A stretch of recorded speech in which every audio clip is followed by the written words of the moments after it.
Dear students, हम अपना chapter fundamental of partnership हम कर रहे हैं और इसमें आज हम नेक्स्ट टॉपिक करेंगे interest on capital in different cases. Means interest on capital calculate करना है अलग अलग केसेस में, वो कैसे करेंगे देखेंगे अभी।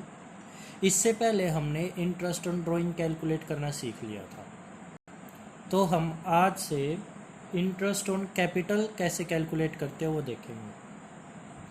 देखो फर्स्ट केस क्या है, देखिए बेटा फर्स्ट केस क्या है, इंटरेस्ट ऑन कैपिटल अगर डीड पार्टनरशिप डीड मीन्स जब रिटर्न में होता है एग्रीमेंट उसको डीड बोलते हैं, पार्टनरशिप डीड। वो साइलेंट है, मीन्स अगर डीड में कुछ नहीं बोला हुआ है किसके बारे में, इंटरेस्ट ऑन कैपिटल के बारे में, तो याद रख लेना आपको इंटरेस्ट ऑन कैपिटल देना ही नहीं है। क्या बोला मैंने, अगर डीड साइलेंट है about interest on capital then no interest on capital shall be allowed. कैसे देखते हैं अभी, देखिए बेटा इलस्ट्रेशन नंबर 33 का फर्स्ट केस देखते हैं। देखो ए और बी पार्टनर्स हैं, उनकी रेशो है 3:2 और एक की कैपिटल है 2 लाख और बी की है 1 लाख। अब आपको शो करना है distribution of profit in each of the following alternate cases. Means profit कैसे बटेगा आपको यह शो करना है। फर्स्ट क्या लिखा हुआ है, if partnership deed is silent as to interest on capital. बेटा मैंने ये केस बताया था, अगर डीड साइलेंट हो किसके बारे में, इंटरेस्ट ऑन कैपिटल, और प्रॉफिट दे रखे 50,000। आप ही बताओ अगर इंटरेस्ट ऑन कैपिटल के बारे में डीड साइलेंट है, क्या इंटरेस्ट ऑन कैपिटल दिया जाएगा? नहीं दिया जाएगा। सारा का सारा ये 50,000 प्रॉफिट पार्टनर्स में बट जाएगा, इंटरेस्ट ऑन कैपिटल तो दिया ही नहीं जाएगा। तो कैसे बांटेंगे देखो, आपको पता है इसके लिए हम P&L अप्रोप्रिएशन अकाउंट बनाते हैं और प्रॉफिट इधर लिखते हैं। और ये सारा का सारा प्रॉफिट 50,000 प्रॉफिट पार्टनर की रेशो में बांट देंगे 3/5, तो ये हो गया 30,000 और इसका आएगा 20, पूरा बट गया। इंटरेस्ट ऑन कैपिटल का कुछ करना ही नहीं, बांटना ही नहीं था। क्लियर है ये केस? चलिए अब नेक्स्ट करते हैं।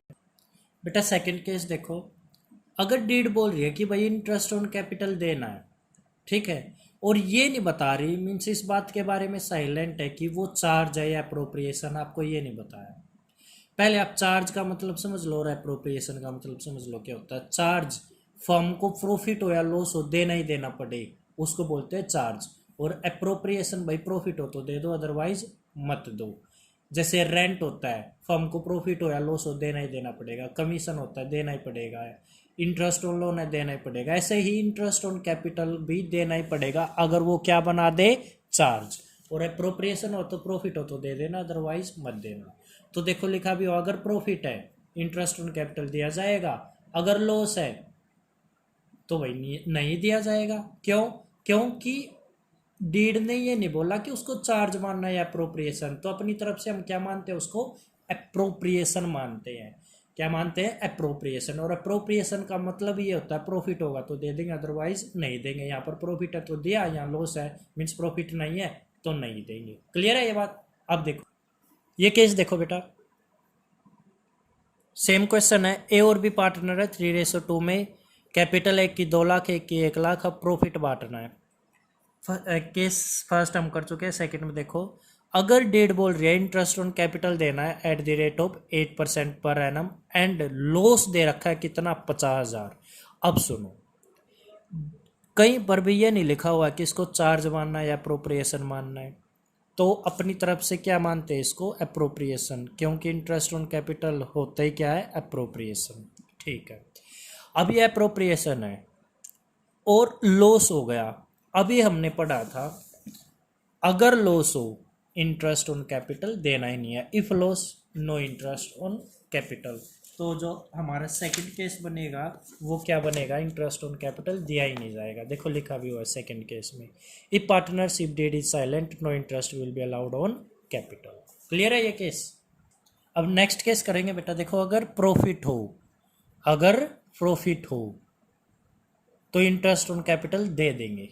देखो नेक्स्ट केस,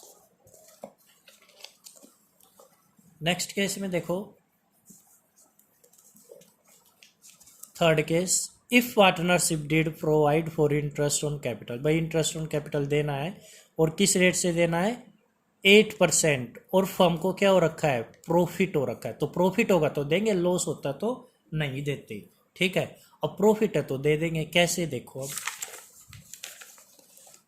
हमने यहाँ क्या लिखा, थर्ड केस में प्रॉफिट हमारा है 50,000 और 50, अब इंटरेस्ट कितना बन रहा है, 2 लाख पे 8% के हिसाब से देख लो कितना बनेगा, 2 लाख पे 8% के हिसाब से 16,000 तो ये बना, और फिर 1 लाख पे 8% बनेगा 8,000, तो ये आ गया देखो इंटरेस्ट ऑन कैपिटल। ए का आया 16 और बी का आया 8, टोटल आ गया 24। अब इस 50 में से ये 24 माइनस कर देंगे तो कितना बच गया, 26। बेटा ये 26 जो आया 26, इसको बांट देंगे उनकी रेशो में। रेशो क्या दे रखी है, 3:2। देखो ये रेशो है 3:2, तो 26,000 को 3/5, तो ये आ जाएगा मेरा, कट कट कर लेना बेटा, ये आ जाएगा 15,600, 10,400। क्लियर है ये केस भी। चलिए अब नेक्स्ट केस करते हैं।